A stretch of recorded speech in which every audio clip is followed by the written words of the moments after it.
So patch 1.06 is officially here in Infinite Warfare. I mean, we've had it for a little over a week now, and a lot has changed. One thing in particular it's been or it has affected is the Mammoth, which, as you can see, some gameplay here.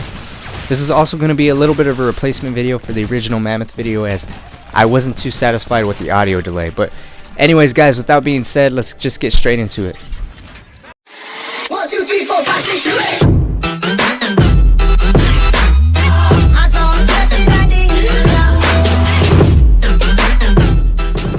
Alright guys, so we're actually going to divide this video in half. The first portion is going to be for those of you who have seen the original Mammoth video. That way we can just go ahead and discuss the Mammoth nerf that came with the 1.06 patch. For those of you who haven't seen the original Mammoth video, I'm going to leave a timestamp in the description. That way you can go ahead and fast forward to the part where we discuss and kind of talk about and look at the Mammoth as a whole. That way you guys can see whether or not if it's worth the 4,000 pieces salvage, or just moving on. The next thing I kind of just wanted to say was, either way, for both parties, I'm going to leave a link in the description to the original Mammoth video. Just bear in mind that the audio is delayed, but regardless, at least then you guys will see a little more gameplay of it, and that'll just kind of reinforce your decision on whether if you should buy it or craft it or not. So another thing worth noting is I will leave a link in the description for the patch notes that Infinity Ward released, in case you guys were curious with all the changes that came with patch 1.06. But what we're going to be discussing is the recoil increase that the Mammoth has received. Now, it doesn't affect the base Mauler, as I haven't seen any changes, and the patch notes don't call out the base Mauler, they call out the Mammoth by name. But in all honesty, guys, I don't really see a difference. It affects the overall recoil. The Mammoth has received a recoil increase, which of course would affect the overall accuracy after holding down the trigger for some time. Which again, you can't tell the difference all that much, especially not with the Mammoth variant, where the weapon is so much more efficient all around from the base gun. You know, with the Mauler you gotta fire and burst due to its high fire rate. The Mammoth, you should fire and burst, not because it's high fire rate, but because it's proficiency.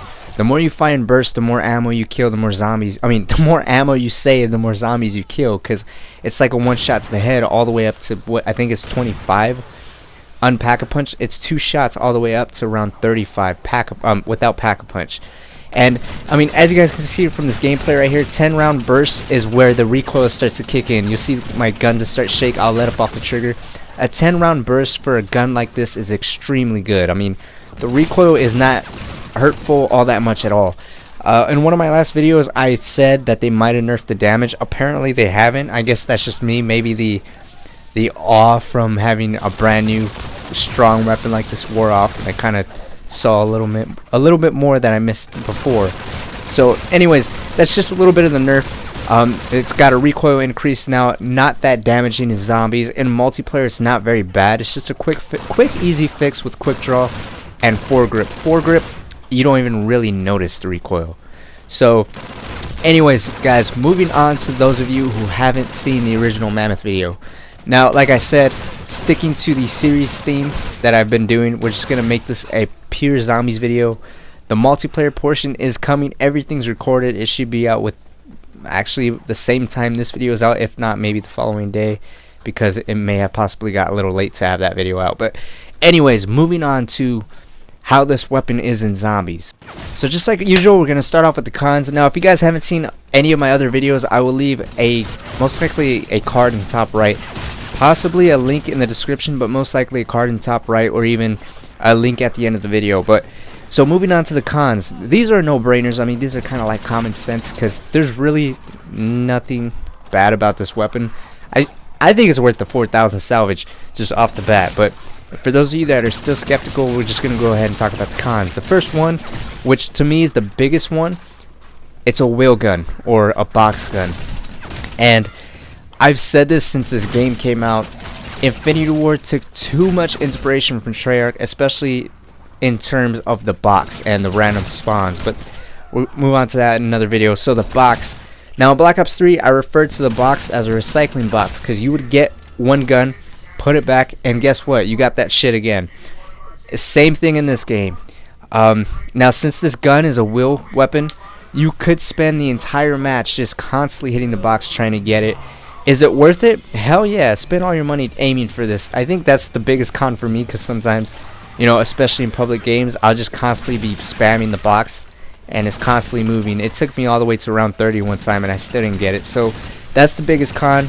The next one would be, of course, it's an LMG, so it's got a slow reload, but it's not all that bad. Just, you know, quickies or speed cola, and it's pretty good. I'm pretty sure you guys will end up seeing me reload sometime right here. Recoil. After 10 shot, of course, we just discussed the nerf, which again isn't too bad. I strongly recommend you burst fire regardless, because you know it's very extremely it's very efficient in terms of killing, and if you just want to get the most bang for your buck, you just burst fire. The next thing would be, you know, obviously it's an LMG, so slow downs overall movement.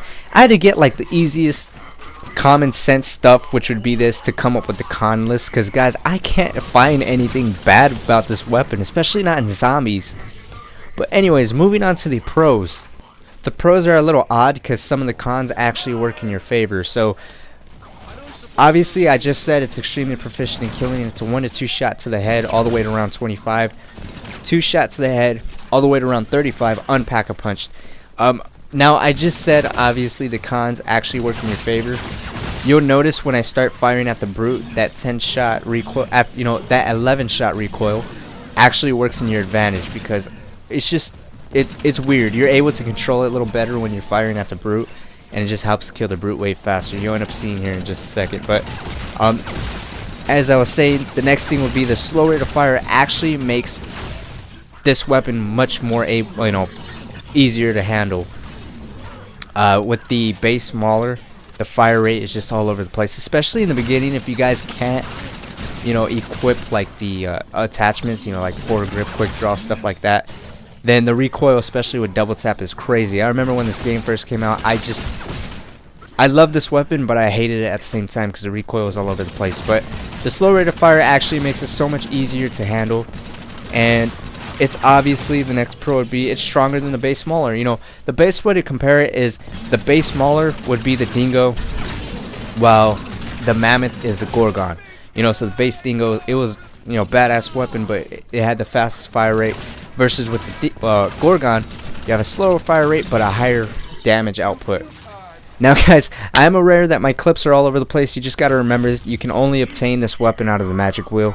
So I was trying to provide as much gameplay for you guys as possible, just kind of strengthen you guys' opinion on this weapon or not. Again, it's 100% worth the salvage. If you guys can craft it, you guys will not regret it. Now, I may even also have this clip running a minute or two after the commentary cuts out. That way you guys can see a little more gameplay of it. But I think that wraps it up for this video. Thank you guys so much for watching. Hopefully you guys did enjoy or find it helpful at all. If you did, don't forget to drop a like. Subscribe if you guys are new, as I will be covering all epic weapon variants, as well as the multiplayer edition of this video should be coming out later on today, if not tomorrow. If it gets too late, it's most likely going to be tomorrow. As well as the next two videos we have are the HVR Geminis, which I'm still trying to figure out how I'm going to structure that video. Besides that would be the Reaver Machete, which I ended up just getting today. So if you guys want to see those videos, don't forget to smash that subscribe button as well as that notification, so that way you guys know as soon as those videos are uploaded. But again, thank you guys so much for watching. My name is Cynic, and I'll see you guys in the next video.